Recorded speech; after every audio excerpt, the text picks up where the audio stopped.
തൊടുപുഴയിൽ പുതുചരിത്രം രചിക്കുമെന്നാണ് പ്രതീക്ഷയെന്ന് LDF സ്ഥാനാർത്ഥി സിറിയക് ചാഴിക്കാടൻ. മണ്ഡലത്തിൽ 100% ആത്മവിശ്വാസമുണ്ട്. കൗണ്ടിങ്ങിനുള്ള എല്ലാ ഒരുക്കങ്ങളും പൂർത്തിയായെന്നും എക്സിറ്റ് പോൾ ഫലങ്ങൾ എന്തായാലും ഇടതുപക്ഷത്തിന് അനുകൂലമാകും ജനവിധിയെന്നും സിറിയക് ചാഴിക്കാടൻ പറഞ്ഞു. ജോയ് മോൻജോസ് തയ്യാറാക്കിയ റിപ്പോർട്ടിലേക്ക്. നിയമസഭാ ഫലപ്രഖ്യാപനത്തിന് ഇനി മണിക്കൂറുകൾ മാത്രമേ ഉള്ളൂ. ഇടുക്കിയിൽ തന്നെ ശ്രദ്ധേയമായ പോരാട്ടം നടക്കുന്ന തൊടുപുഴയിലെ LDF സ്ഥാനാർത്ഥി സിറിയക് ചാഴിക്കാടൻ നമുക്കൊപ്പം ചേരുകയാണ്. അപ്പോൾ മണിക്കൂറുകൾ മാത്രമാണ് ഇനിയുള്ളത്. അപ്പോൾ വലിയൊരു പ്രചരണം, അതുപോലെ തന്നെ കലാശക്കൊട്ട് ഉൾപ്പെടെ വലിയൊരു പ്രചരണ പരിപാടികളൊക്കെ അവസാനിച്ചു. എങ്ങനെയുണ്ട്? 100% ആത്മവിശ്വാസത്തോടുകൂടി തന്നെയാണ് നമ്മൾ മുന്നോട്ട് പോവുക. തെരഞ്ഞെടുപ്പിൻ്റെ പ്രവർത്തനങ്ങളെല്ലാം കഴിഞ്ഞ് ഇനി അങ്ങോട്ടുള്ള സമയമെന്ന് പറഞ്ഞു കഴിഞ്ഞാൽ കൗണ്ടിങ്ങിന് വേണ്ടിയിട്ട് എല്ലാവരും കാത്തിരിക്കുകയാണ്. ഞങ്ങളും അതിനുള്ള ഒരുക്കങ്ങളെല്ലാം പൂർത്തിയാക്കി. കൗണ്ടിങ് ഏജൻറ്റുമാരെല്ലാം റെഡിയാണ്. നാളെ രാവിലെ 4 മണിയാണ് പറഞ്ഞിരിക്കുന്നത്. അവർ രാവിലെ 5 മണിക്ക് എല്ലാവരും ഇവിടെ എത്തിച്ചേർന്ന് ഇവിടെ നിന്ന് എല്ലാവരുമായി ഒരുമിച്ച് ഒരു 7 മണിയോടുകൂടി MRSൽ എത്തിച്ചേരാൻ എന്നുള്ള ഒരു പ്രതീക്ഷയിലാണ് നിൽക്കുക. തുടർച്ചയായിട്ട് തൊടുപുഴ UDFിനൊപ്പമാണ്. അപ്പോൾ ആ ഒരു കോട്ടയിൽ വിള്ളൽ വീഴ്ത്താൻ സാധിക്കുമെന്നാണ്. അതായത് കഴിഞ്ഞ കാലങ്ങളിലുണ്ടായിരുന്ന മത്സരങ്ങളിൽ നിന്നൊക്കെ വ്യത്യസ്തമായൊരു മത്സരമാണ് ഇവിടെ കാഴ്ചവെച്ചിട്ടുള്ളത് എന്നുള്ളത് എല്ലാവർക്കും അറിയാം.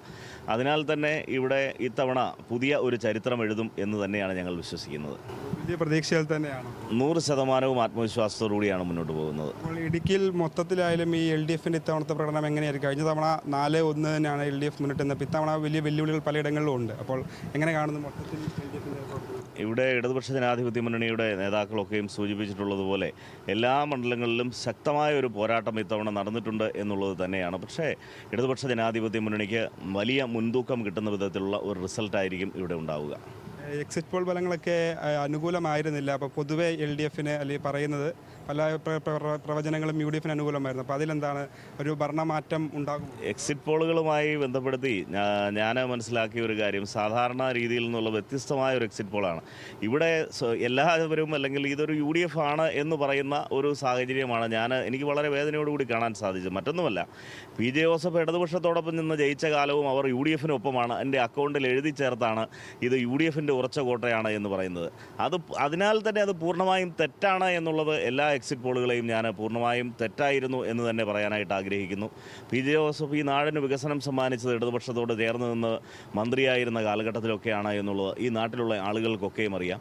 അതിനാൽ തന്നെ ഇടതുപക്ഷ ജനാധിപത്യ മുന്നണി ശക്തമായൊരു പോരാട്ടം ഇവിടെ കാഴ്ചവെച്ചിട്ടുണ്ട്. എക്സിറ്റ് പോളുകൾ എന്തായിരുന്നാലും എക്സാക്ട് പോളിംഗ് നടന്നിട്ടുള്ളത് ഇടതുപക്ഷത്തിന് അനുകൂലമാണ്. ഇവിടെ ചരിത്രപരമായ ഒരു മുന്നേറ്റം ഇടതുപക്ഷ ജനാധിപത്യ മുന്നണിക്ക് നേടിയെടുക്കാൻ സാധിക്കുമെന്ന് തന്നെയാണ് വിശ്വസിക്കുക. മാറ്റത്തിന് സമയമേലിൽ മാറ്റം ജനങ്ങൾ ആഗ്രഹിക്കുന്നുണ്ട്. അതിൻ്റെ ഒരു പ്രതിഫലനം ഈ തെരഞ്ഞെടുപ്പിൽ തൊടുപുഴയിലും അതുപോലെ തന്നെ ഇടുക്കി ജില്ലയിൽ മൊത്തം ഉണ്ടാകുമെന്നാണ് സിറിയക് ചാഴിക്കാടൻ പറഞ്ഞു വെക്കുന്നത്. തൊടുപുഴയിൽ നിന്ന് ക്യാമറമാൻ സനൽ ലംബച്ചിക്കൊപ്പം ജോയ് മോൻജോസ്, ന്യൂസ് മലയാളം.